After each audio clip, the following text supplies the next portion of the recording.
Naglabas ang Bleacher Report ng listahan ng top 5 most overrated player last season. Iba to kay Trae Young kasi yun botohan ng mga players at iba pa. Dito naman sa Bleacher Report tulad din ng ginawa ko kanina. Ito ay base sa botohan ng kanilang mga writer. Ang nasa top 5 si DeMar DeRozan, Kawhi Leonard, Jonas Valanciunas, Dillon Brooks at ang number 1 si Domantas Sabonis. Iba-ibang perspective kasi ang pinagbasihan nila doon. Una kay Dillon Brooks dahil yun sa kanyang $90 million na kontratang nakuha sa Houston. Kaya siya natag na overrated. Pero mali atang category ang napuntahan ni Dillon Brooks, dapat sa overpaid siya napunta. Si Valanciunas naman nag-average last season ng 14 points, 10 rebounds, 54% sa field at 35% mula sa 3-point area. Kaya naman siya nasama sa listahan na yon ay hindi nagtatranslate yung kanyang average sa winning percentage. Isa pa doon, di umano, tinatarget na siya ng mga kalaban kapag sa pick and roll. 65% ang allowed na points na binibigay niya kapag nagbabantay siya ng player ng kalaban. Kapag ito pang player na to ay nasa loob ng 6 feet. Si Kawhi naman, dahil sa kanyang injury kung kailan importanteng series doon siya nawawala at yung kanyang load management. Si Domantas Sabonis ang number 1 sa listahan na yon. Paano naging overrated ang isang player na merong 19 points, 12 rebounds per game na leader nung nakaraang season, 7 assists per game, All-Star selection at All-NBA team member? Marami pa kasing pwedeng ilagay sa pwesto ni Sabonis pero dahil hindi umano sa natalo sila sa playoffs versus Golden State. Hindi kasi first timer sa postseason si Sabonis pero lagi siyang first rounder or hanggang first round lang ang inaabot.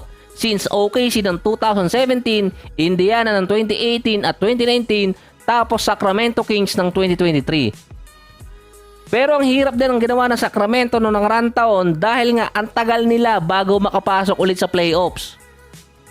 Doon naman nag-respond si DeMar DeRozan na top 5. May average siya last season na 24 points, 4 rebounds, 4 assists, 1 steal at 32% mula sa 3-point area.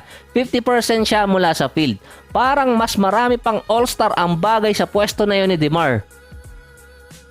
Siya din ang best mid-range player ngayon or masasabi mong nasa prime pa si DeMar pagdating sa mid-range. So hanggang play-ins nga lang ang inaabot ng Bulls. Nung nakaraang taon pa kasi ang problema ng Bulls pagdating sa point guard. Wala silang makuha ng katulad ng impact na binigay ni Lonzo sa unang taon nila sa Bulls. Noong mga late March, may report si Woj, expected ni Klay Thompson ang bagong max contract. Tapos sinundan nyo ng report na willing magpababa ng kontrata si Klay Thompson. Ito yung hindi pa na-trade si Jordan Poole at hindi pa rin officially free agent si Draymond. Bago pa pumasok yung kay Jaylen Brown na kontrata na doon nasira yung balanse ng NBA dahil naiba yung kanilang mga titingnan sa kontrata sa mga susunod na taon.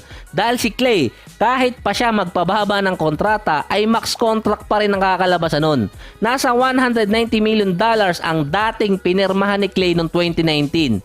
Matatapos na ang kontrata na yon next year. Ang projected na contract extension ni Klay nung hindi pa pumipirma si Brown, $272 million sa loob ng 5 taon. Kaya kahit magpababa siya ay max contract pa rin ang kakalabasan nun or malaking kontrata pa rin. Base yon sa salary cap ngayon. Dahil sa nangyari kay Brown, pwede pang umakyat ang kontrata na yon sa $272 million hanggang $290. Si Klay din kapag pumirma ulit ng 5 taon, papatak siya ng 38 years old kapag natapos ang kontrata na yon.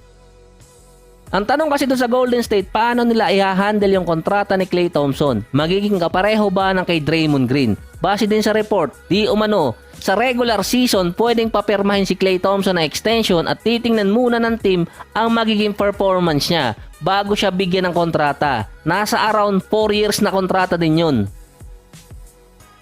Inaasahan din ng management na mababawasan yung kontratang ibibigay kay Klay. Yung binigay kasing figure, hindi pa supermax contract yun dahil may rule na kailangan ka muna makasama sa All-NBA team selection sa parehong taon or within 2 years makasama ka doon bago pumirma ng kontrata.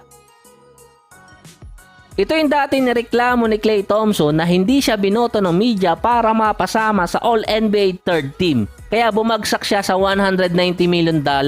Dapat mas malaking kontrata pa makukuha niya noon kay Steph. Si Steph kasi, noong 2017, pumirma siya ng $201 million. Yan dati yung pinakamalaking kontrata na nakuha ng isang player sa loob ng 5 taon yun. Si Klay naman, kung nasama siya sa All-NBA third team, nasa $220 million sana ang makukuha niya. Nabawasan siya ng at least $30 million dahil sa nangyari na yun. Kaya kahit ibaba pa ng Golden State or ni Klay yung kontratang ibigay sa kanya sa extension next year or pagdating ng regular season, malaki pa rin yun at makakaapekto pa rin sa Golden State dahil papatak pa rin na nasa $500 million ang kanilang payroll kada taon. Kasama na doon ang tax at pwede pang lumaki yun sa mga susunod na taon.